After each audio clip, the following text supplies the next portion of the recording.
Cuando nosotros analizamos la porción respectiva de esta semana, encontramos que al principio se nos habla del siervo, de la libertad del siervo. Hemos desarrollado en escritos esto acerca del contenido profético que también tiene esta cuestión. Y hay algo a lo cual nos conduce el análisis de esta cuestión del siervo y por ende la cuestión de aquel que es libre. Y tiene que ver con dos espíritus que se manifiestan en la vida y las actitudes de las personas. Un espíritu de esclavitud, lo que en hebreo conocemos como Ruach Abedú, o Ruach Abedú, y un espíritu de adopción, que es el espíritu que nos lleva a colocarnos en la posición de hijo, lo cual en hebreo conocemos como Ruach Mishpat Banim. No es necesario que obviamente ustedes aprendan estas cosas en un idioma que no es el de ustedes, pero simplemente lo digo porque esto no es un invento de Ricardo, sino que es algo que existe en las Escrituras y algo que conoce nuestro pueblo, el pueblo de Israel, desde hace miles de años. Es posible reconocer la obra del Espíritu Santo, de Ruach HaKodesh, cuando en las personas se manifiesta el espíritu de adopción, ese espíritu que hace que seamos adoptados como hijos. Ustedes recordarán que el ser humano es comparado a un vaso de barro. Ahora, los vasos de barro, que somos nosotros en definitiva en esa comparación, debemos pasar precisamente por la inmersión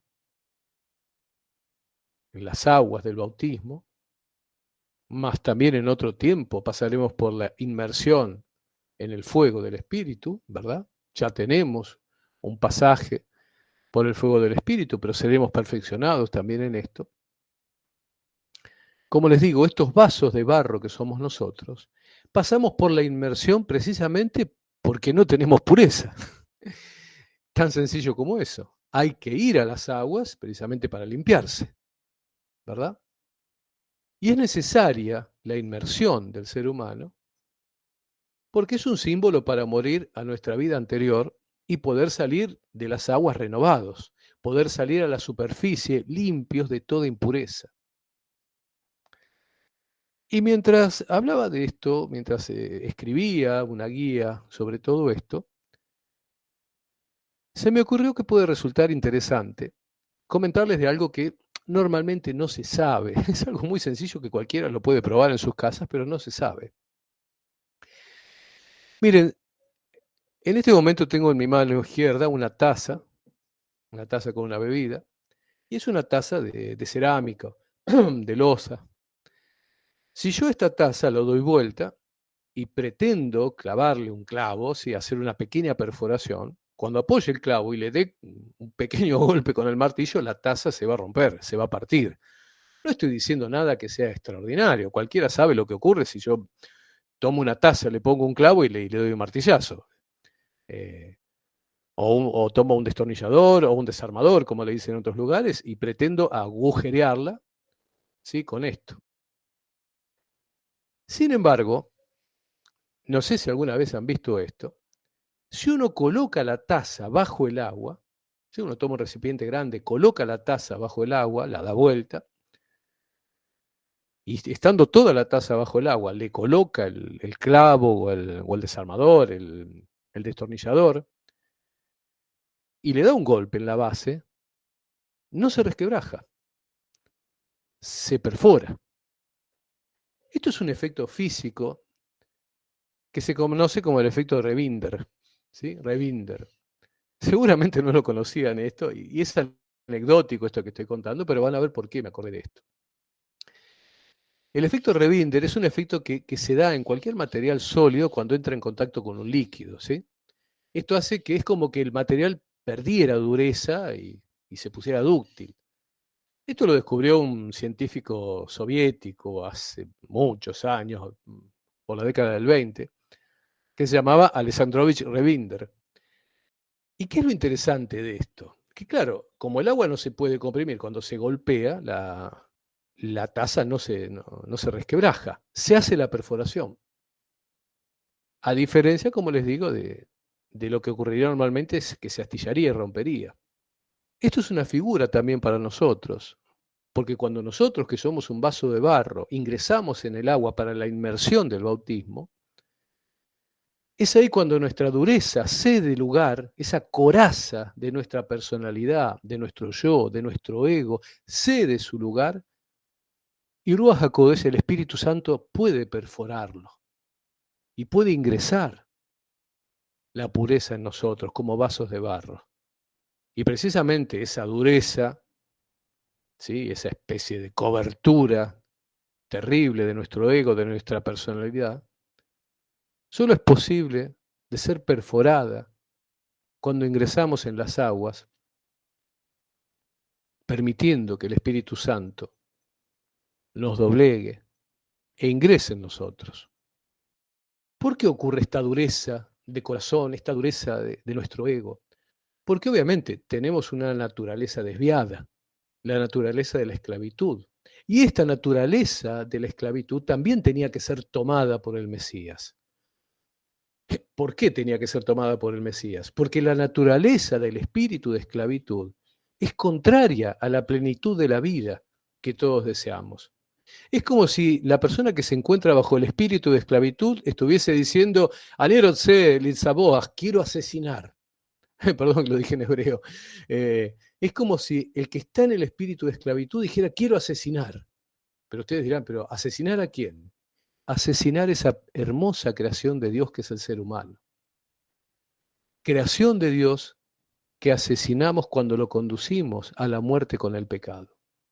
Cuando una persona se mantiene en esa naturaleza del espíritu de esclavitud, contraria, como dije, a la vida, es como si tratase de asesinar a esa creación del ser humano que es esa persona misma. ¿Y por qué asesinar? Repito,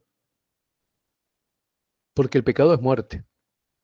Cuando se mantiene ese espíritu de esclavitud al pecado, se está asesinando el ser humano, se está asesinando a sí mismo.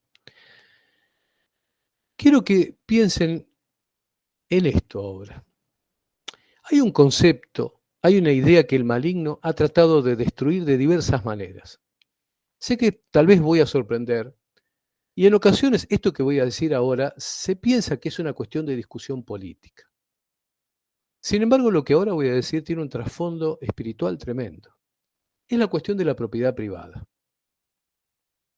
¿Por qué piensan que se ha desarrollado a lo largo de la historia tantas ideas en contra de la propiedad privada? Porque Dios respeta lo que es de cada uno. En la estructura del universo que Él pensó para el hombre, hay un respeto por lo que se comparte con todos los demás y lo que Dios ha dado para cada uno. En la cultura hebrea, y de hecho en el idioma hebreo, no hay una forma de decir esto es mío. Nosotros en hebreo decimos hay para mí, sheli, como se dice en hebreo. Repito, en hebreo, nosotros no decimos esta es mi casa. Decimos sheli abayit, hay una casa para mí. ¿Por qué esto es diferente? Porque desde la propia lengua se reconoce que es Dios quien da las cosas para cada uno de nosotros. Por esto mismo es que Dios es quien reparte las tierras para cada una de las naciones. Y de hecho, la primer congregación de Jerusalén establece un modelo diferente, no porque sea un modelo para la iglesia, sino una por circunstancia en particular que les tocaba vivir. Ustedes recordarán en Hechos 4:32, dice, y la multitud de los que habían creído era de un corazón y un alma, y ninguno desea ser suyo propio nada de lo que poseía, sino que tenían todas las cosas en común. Bueno, desgraciadamente esto puede hacer pensar a algún improvisado que el modelo de la iglesia es el modelo comunista, donde nadie es poseedor en particular de las cosas. Sin embargo, lo que en Jerusalén en aquel momento, en aquella circunstancia, ocurría, es que los creyentes estaban sometidos a persecución y sus bienes eran confiscados. Por eso es que la forma más conveniente era proteger el patrimonio a través de un patrimonio común que pudiera satisfacer a todos sin que alguien quede desprotegido porque sus bienes habían sido confiscados, ¿sí? Al ser parte de un grupo religioso perseguido. Como dije antes, el maligno ha tratado de destruir la idea de ser propietario. No porque no crea en la propiedad, sino porque de esa manera no se advierte la existencia de un propietario de las vidas caídas en el pecado. Todos aquellos que están bajo el espíritu de esclavitud se encuentran esclavos del pecado y como tal esclavo de él, como lo estuvo nuestro pueblo en Egipto. Recuerden ustedes, el faraón que esclavizó al pueblo de Israel en Egipto es una figura del maligno, pero era el poseedor del pueblo. Y recuerden lo que hemos hablado varias veces en las porciones de Shemot, del libro del Éxodo. Yahweh respetó la propiedad privada de ese faraón. Y esto el maligno lo sabe. El maligno lo tiene muy presente. Por eso trata de ocultar la idea de que las personas que están en pecado, al encontrarse en esclavitud, son propiedad de él. Y como dije al principio, era necesario que el Mesías quitase la esclavitud de nuestras vidas, porque siendo esclavos, éramos desconocidos de Dios. Y Dios no puede amparar ni proteger al esclavo del maligno, porque no le pertenece. Vamos a viajar un instante al Salmo 22. Si ustedes toman sus Biblias, generalmente la Reina Valera, van a ver que el Salmo 22, versículo 1 dice, Elí, Elí, lama sabactani. Dios mío, ¿por qué me has desamparado? Y ustedes saben que se refiere a nuestro Señor Yeshua, ¿sí? A Jesús, como se dice normalmente. Pero este salmo contiene un detalle precioso que se pasa desapercibido. Es más, de hecho, no se lee normalmente. Si ustedes tienen sus Biblias a mano, o después búsquenlo, van a ver que arriba del versículo 1 dice, generalmente en castellano, en la Reina Valera, dice al músico principal sobre Ajelet Sahar. Dice Ajelet Sahar, van a ver. Salmo de David. ¿Qué significan estas palabras? Fíjese que cuando uno mira la Biblia, lo único que no aparece traducido son las palabras Ayelet Sahar, ¿sí? Sahar.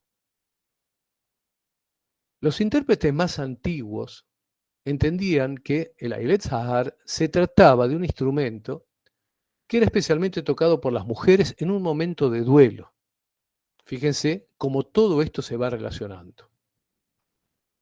Ahora, ustedes saben que el idioma hebreo es un idioma que permite traducir las cosas a veces de diferentes maneras. Esto que les dije al principio, al músico principal sobre Ajelet Sahar, si a alguien le interesa esto, en hebreo es la Menetzha Aliel Asahar, o Ashahar, puede ser pronunciado con una acentuación diferente, un tono distinto. Esta frase, ¿sí? Al músico principal sobre Ajelet Sahar,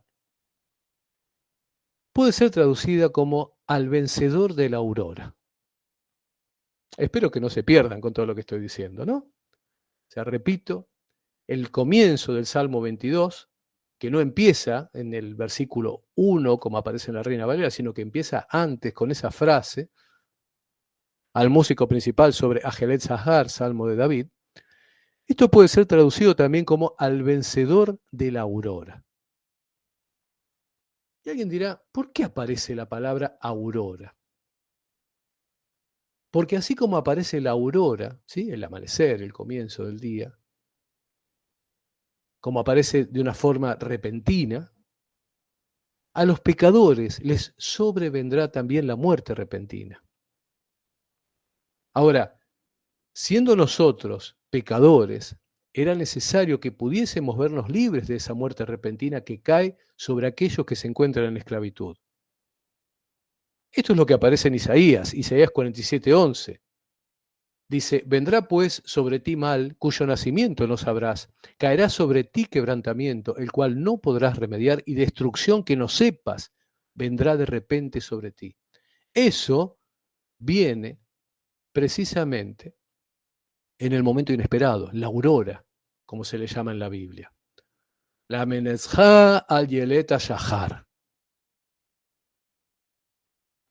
¿Cómo se relaciona todo esto con lo que vengo hablando acerca de la esclavitud? Porque el Salmo 22 comienza verdaderamente en el título donde dice que el Salmo se refiere al vencedor de la aurora. O sea, el Salmo se va a referir ¿a quién? Al vencedor de la muerte. ¿Y quién es el vencedor de la muerte? Por supuesto que es nuestro Señor Yeshua, quien vence a la muerte muriendo Él mismo por todos nosotros. Y al hacer eso, nos libra del espíritu de esclavitud. Por esto es que Hebreos 2.14 dice, para destruir por medio de la muerte al que tenía el imperio de la muerte, esto es, al diablo. Pensemos que en la pronta venida del Mesías, el mundo entero saldrá de la esclavitud del pecado y del dominio del maligno. El mundo entero gozará lo que describe Isaías 11. Animales que hoy son enemigos pastando juntos, niños jugando con lo que hoy sería su muerte segura, las naciones alabando al Hijo de Dios. Entonces, algo que podemos preguntarnos es, ¿por qué todavía hay personas que se encuentran prisioneras del pecado, aun cuando hace años que supuestamente caminan con el Señor? Porque el Rey va a responder el día que lo invoquemos, el día de la llamada, el Bayom Karenú. ¿Y qué es este día de la llamada que estoy hablando? Este día en el cual lo invoquemos. Es el momento en el que declaramos que el Señor es nuestro refugio. Antes nos refugiábamos en el poder vano del dinero, de nuestra fortaleza física o mental, en la fuerza de nuestras familias, en la fuerza de la economía de nuestro país, en todo aquello en lo cual los seres humanos apoyan su confianza. Los afectos, el mundo, el dinero, el diablo. Pero como todo ello es pasajero y se quema como la paja, como el pasto seco, cuando una persona se despoja de toda esa hojarasca, cuando se vacía, es ahí cuando puede estar completo verdaderamente. Cuando entendemos que nuestro verdadero refugio es Elohim, en ese día de la llamada, ese día en que lo invocamos, ese día de la llamada, ese Bayom Karenú, ese día en el cual dejamos de lado las cosas en las cuales nos apoyábamos, los afectos, el mundo, el dinero, el diablo, cuando una persona se despoja de toda esa hojarasca, cuando se vacía, es ahí cuando puede estar completo verdaderamente. Cuando entendemos que nuestro verdadero refugio es Elohim, en ese día de la llamada, ese día en que lo invocamos, verdaderamente el ser humano está a salvo. Solamente cuando despojados por completo clamamos desde nuestro interior, Elohim, Azrohli, Dios, ayúdame. Allí es cuando el Rey va a responder. Y esta respuesta que reciben cada uno de los que claman por su protección, por salir de la esclavitud, es lo que permite que el amor fructifique en la congregación. Es lo que puede conducir a la verdadera hermandad y, por supuesto, a la paz. Es producto de esta transformación, de este abandonar nuestra naturaleza de pecado, que podemos ser enviados. ¿Cómo podría el Señor enviar como sus representantes a aquellos que le pertenecen al maligno? El siervo solamente puede ser representante de su Señor. Quien es siervo del maligno no puede ser representante del Creador. Quiero repetir la idea para que se entienda. Hay personas que están sumidos en la esclavitud del pecado y pretenden ser enviados por Dios a dar a conocer el Evangelio. ¿Cómo podría el Señor enviar como sus representantes a aquellos que le pertenecen al maligno? El siervo solamente puede ser representante de su Señor. Quien es siervo del maligno no puede ser representante del Creador. Miren, poniendo en limpio las cosas, tengamos muy presente que es fundamental la fuerza de la fe, aunque sea muy pequeña. Recuerden Génesis 15:6, hablando acerca de nuestro padre Abraham. Creyó a Yahweh y le fue contado por justicia. Cuando nuestro padre Abraham mira los cielos y su futura descendencia es comparada con las estrellas, él creyó a Yahweh que aquello sucedería. Y hoy esa profecía se cumple en las ovejas perdidas de la casa de Israel, siendo nuestro Señor Yeshua quien primero resplandece. En esa comparación de la descendencia de Abraham con las estrellas, es nuestro Señor Yeshua el que primero resplandece. ¿Se acuerdan cuando hoy, hace unos minutos, hablé acerca del Salmo 22? Acerca del título, la Menezja al Yeleta Shahar, y les dije que tiene varias traducciones. Una de las traducciones que muchos eruditos han empleado es la estrella de la mañana. Ese Ayelet Ashahar también se puede traducir como la estrella de la mañana. O sea, el Salmo 22 se refiere también a la estrella de la mañana. Y alguien dirá, pero ¿cómo? ¿Me está hablando de astrología? ¿Por qué esto es importante?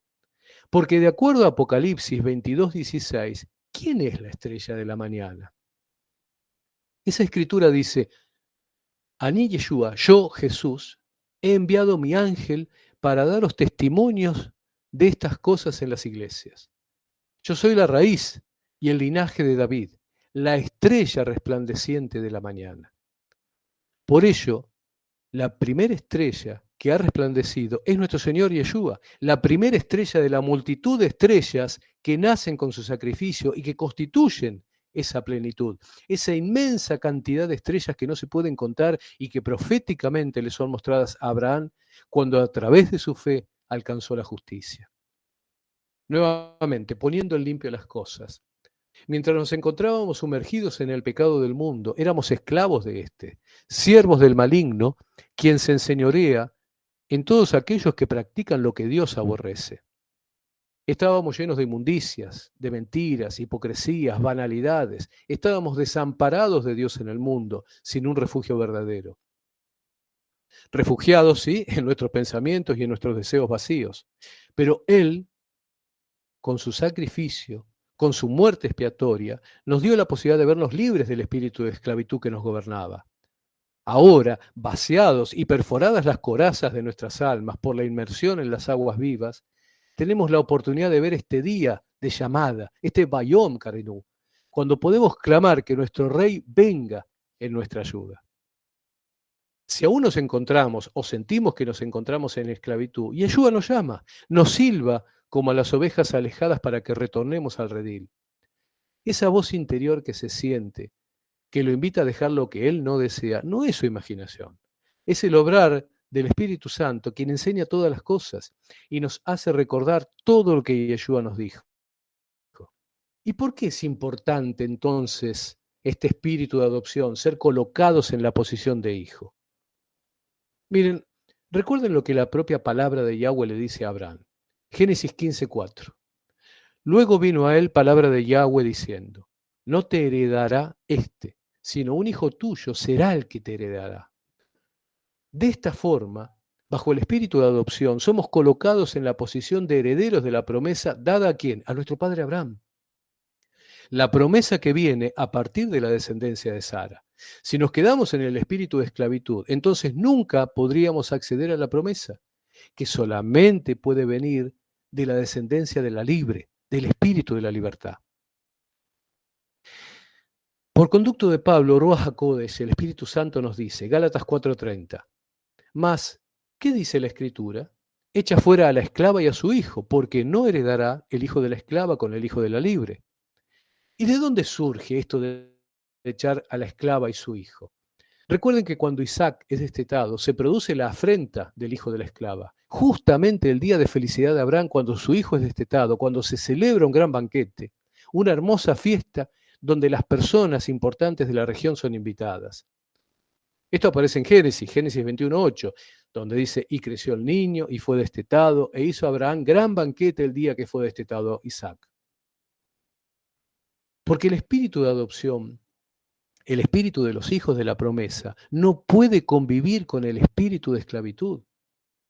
Recuerden que tiempo después, Isaac es llevado al lugar de sacrificio, lo cual es un símbolo de lo que luego sería nuestro Señor Yeshua presentado como sacrificio para liberar a todos los hombres, ¿de qué? De la esclavitud del pecado. Porque es el Hijo amado quien, Boole Japer Bakodesh, el que vino a expiar en el lugar santo.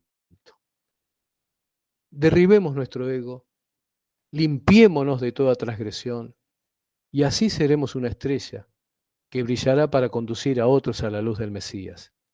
Y de esa forma, ser gobernados por el Ruach Mishpat Banin, el espíritu de adopción de los hijos, aquel que nos coloca en la posición del hijo y que nos permite ser herederos de la promesa. Pidamos entonces al Hijo amado de Elohim que nos libere, que rompa las cadenas de esclavitud del pecado y seamos enviados para ayudar a liberar a aquellas ovejas perdidas que están fuera del rebaño. Mi nombre es Ricardo y este es un audio para las congregaciones nazarenas y para todos aquellos hermanos que nos siguen. Escuche esa voz interior que en este día lo está conduciendo a ser libre del espíritu de esclavitud e ingresar a través del espíritu de adopción en este hermoso rebaño que ese pastor, que a su vez es un león, está cuidando. Shalom.